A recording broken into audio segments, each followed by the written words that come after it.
What is up, my ninjas? I'm Strident, and I am back with another video. Hopefully this will be a treat for you guys. I've been talking about doing a video like this for a very long time, and since I did a video on my Joe collection, all Cobra, Joe's Fenris company, I figured I will finally sit down and talk, chat a little bit about Pursuit of Cobra. And I've been wanting to do this for quite a long time. I had all kinds of ideas, but I figured, you know what, the best way, let's just sit down and talk about it. So, without further ado, we're going to jump directly into the history. We're going to start with the 25th anniversary. Now, the 25th anniversary ran from 2007 to 2009. It was essentially a rebirth, if you will, of the G.I. Joe franchise. They took old designs and they just revamped everything.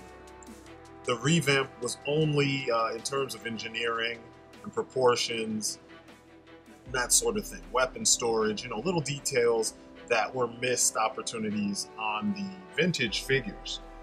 For people like me, this really piqued my interest. Collectors who were collecting more detailed figures, collecting even Star Wars figures that at this point they had weapon storage and they had cloth aspects to their design, to allow for usage of the newer articulation. So G.I. Joe was in need of an upgrade, and this was the perfect upgrade. Everything was, I shouldn't say perfect, but conceptually it was perfect. As far as execution, the execution ranged from amazing to extremely bleh, and just fucking terrible. We had issues like Ducans, where you had, wrist articulation that went all the way up to the forearm, and it wasn't pegged in. It wasn't a very deep peg, and it wasn't a very sturdy peg, so any pressure would break the wrists, and the way his hands were positioned in the sculpt took away from how you could, allow him to use certain weapons. For some reason, they used the hell out of that sculpt.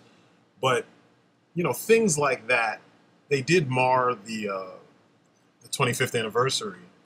But there were other things that were just, really, really well done that made this thing, worth getting into. I mean, the figures were now, I want to say, closer to 4 inches. And they weren't as small as the original ones. They were skinnier though, so they weren't as pudgy. These new ones, for the most part, could fit in vintage vehicles for the most part. There were and there are vehicles that just will not accept, the newer figures, 25th anniversary and forward, just because they need shorter shorter characters to drive the vehicles. They have shorter cockpit space or, driver's spaces or whatever. But overall, you did get your, a lot of bang for your buck. The figures weren't super expensive when they first came out. They didn't come at a super high price point. And like I said, you could use them with many of your vintage vehicles, and that was a big plus. So you had their cartoon and comic accurate looks with updated articulation, weapons, weapon storage, etc. And you could still use them with the vehicles you may have amassed from your collection, starting back in the 80s, which was an awesome idea. Now, there were a lot of figures where it seemed like Hasbro was, they started to do what they normally do with all the repaints and the remolds and all that stuff. But there was so much here. There were even revamped vehicles where they remolded them and created a little bit more room for these newer figures, which was fucking awesome,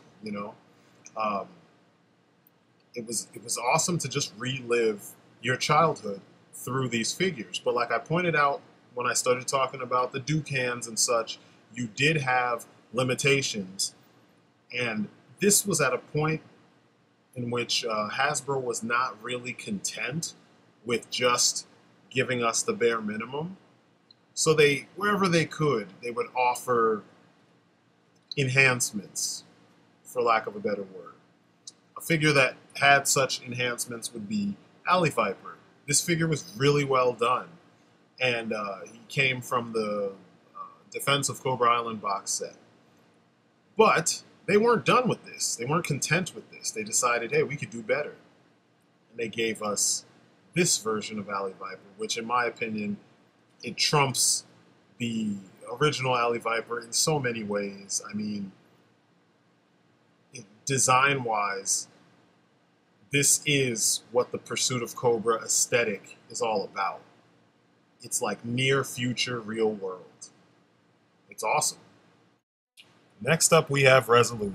Now, this is where G.I. Joe was kind of hitting a stride, in my opinion. Resolute ran from 2009 to 2010.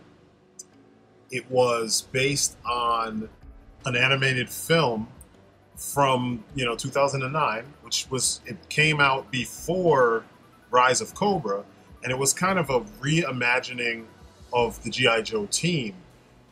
It was, I want to say that it was set up to appeal to fans that grew up with the original G.I. Joe, but wanted, being that we're now adults, you wanted a more mature take on that material.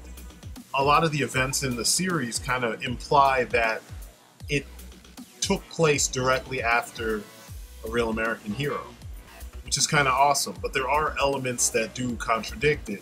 But either way, the designs, you had characters sporting gray hair, but still having elements of their original design, which was amazing because this was unheard of with the Joes. They didn't age, you know what I mean?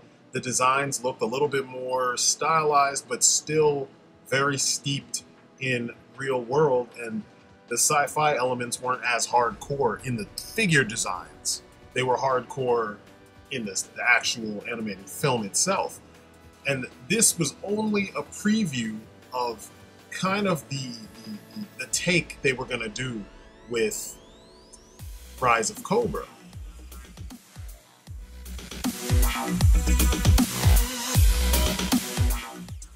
Now, this is the spot where I came back into collecting G.I. Joes. Now, the movie, say what you will, the movie wasn't that great. It was a 2009 release. The line ran from 2009 to 2010, which I want to say Resolute was running about, the figure line was running within that same period of time. And man, when I tell you, they went with this to the stars.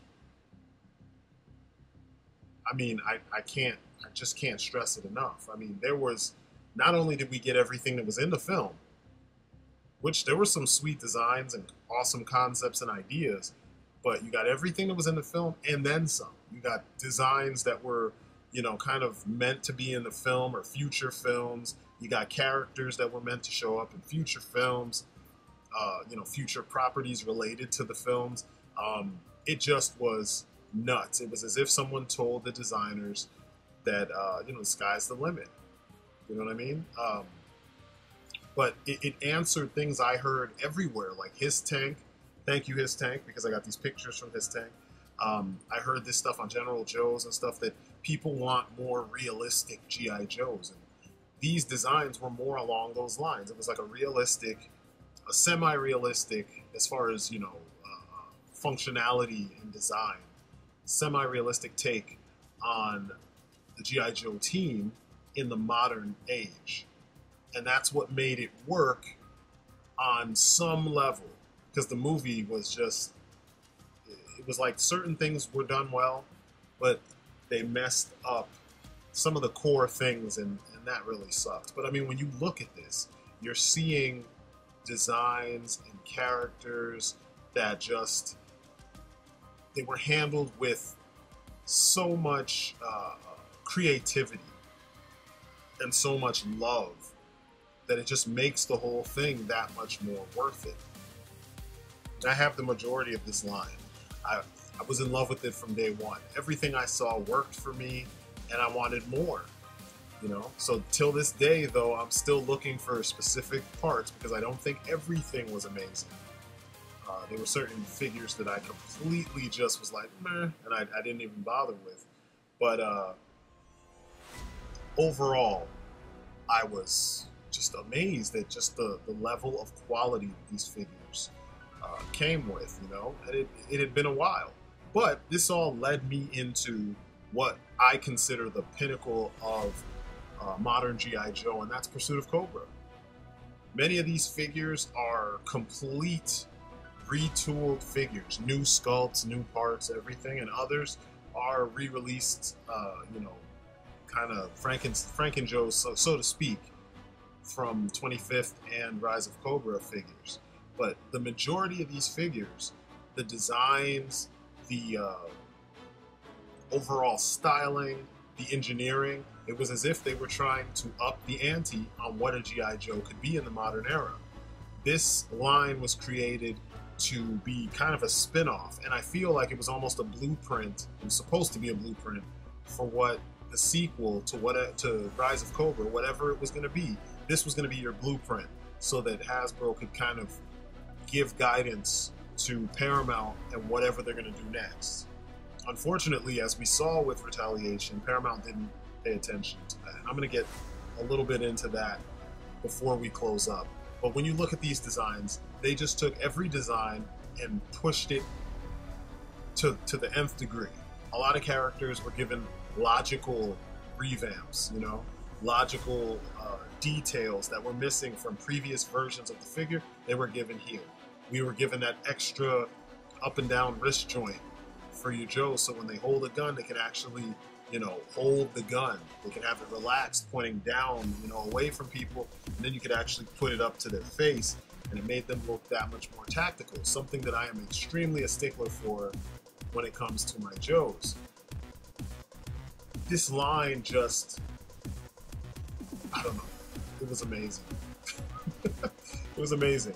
But it pretty much only lasted for 2010, and then it turned into the 30th anniversary, which I'm not going to go over, but I still consider it part of, you know, the Pursuit of Cobra, because the aesthetic was there, but the figures maintained the integrity of the original designs, and so did some of the characters that were, or the designs rather, that were holdovers from Rise of Cobra. Now, pay attention with this Storm Shadow. This is kind of what he looked like by the end of Rise of Cobra. So by the logic that Pursuit of Cobra is kind of, you know, it ran on, this is what he would look like in the beginning of whatever the sequel would be. As we know, he didn't end up looking like this in any part of, you know, Retaliation, but it's kind of a shame, because look at what they were going for. It's pretty damn awesome. It's not too far removed from what we know him to be, but it's awesome. Just imagine seeing this on screen with good choreography. It really makes you wonder, what would G.I. Joe 2 have been like had Paramount actually listened to Hasbro? One can always dream, right? Now, another aspect of Pursuit of Cobra that was awesome was the fact that each different wave was geared towards a different locale, you know, of battle. Now, in past lines, we got figures that were geared towards different locales and different, you know, places to, you know, different locations to fight in. But it was not like the whole wave's purpose. It wasn't the whole wave's theme to have all of these characters, or lots of these characters, fight in the specific setting that whatever the battle is that they're trying to tell you is taking place on the box, where it takes place. So that was a cool thing about Pursuit of Cobra. A lot of these, like you can see here, jungle. You can see here with the Vamp. There's a jungle locale. They did these cool dioramas on the back to show you them. I'll show you one of the dioramas in a second. I mean, you're kind of seeing it because they paint over them to create the box art, but they were really cool about that. You had jungle missions. Yeah, I think it was jungle, desert, city. I think they called that City Strike. And then they had Arctic, of course. Here's the desert setting in the background, so you can kind of see where they're going with this. And I dug it. I dug it. I dug the idea, because even though, like, this version of the Hiss is not the version of the Hiss that has the the proper camo. Or the proper color scheme. This obviously is all black, but the original one was kind of like an olive drab, almost desert scheme, color scheme having hiss. But it just was cool because it gave you ideas of what kind of dioramas to set up, like this city strike. You can see the city is in ruins and Beachhead is hiding out while Alley Vipers and Firefly are looking for him. I love it. It just added so much more to the whole, like, well thought out nature, the very deliberate nature of this line. Things weren't done just because. They were done because there was a purpose to it. I mean, there are a couple figures in the line that clearly were just done to fill a slot. You know what I mean? That were just 25th anniversary figures filling a slot, But it was really cool to see them focus in on this like that, because easily in future waves, if they continued, they could always go back to these themes, and you could get more stuff geared towards a specific theater of war, as it were.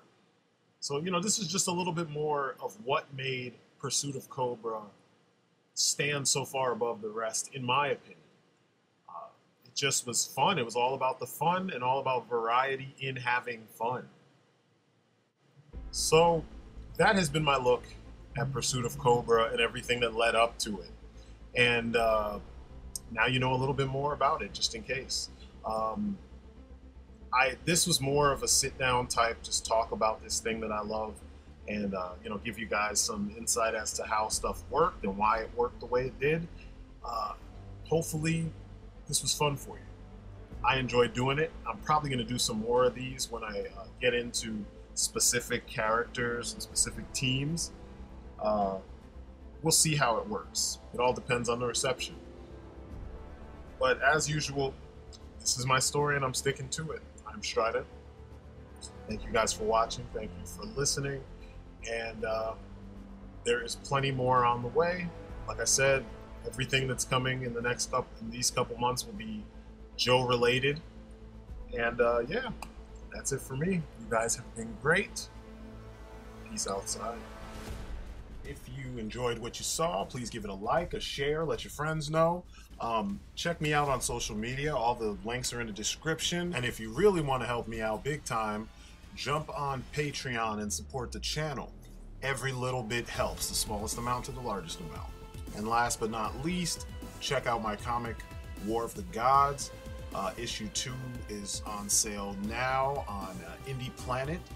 And the links are in the description. It's some superhero fun. And as a smaller independent book, it needs all the views, all the eyes on it as possible. So check it out, show it to your friends. Every view helps greatly. And yeah, that's it for me. Thanks again.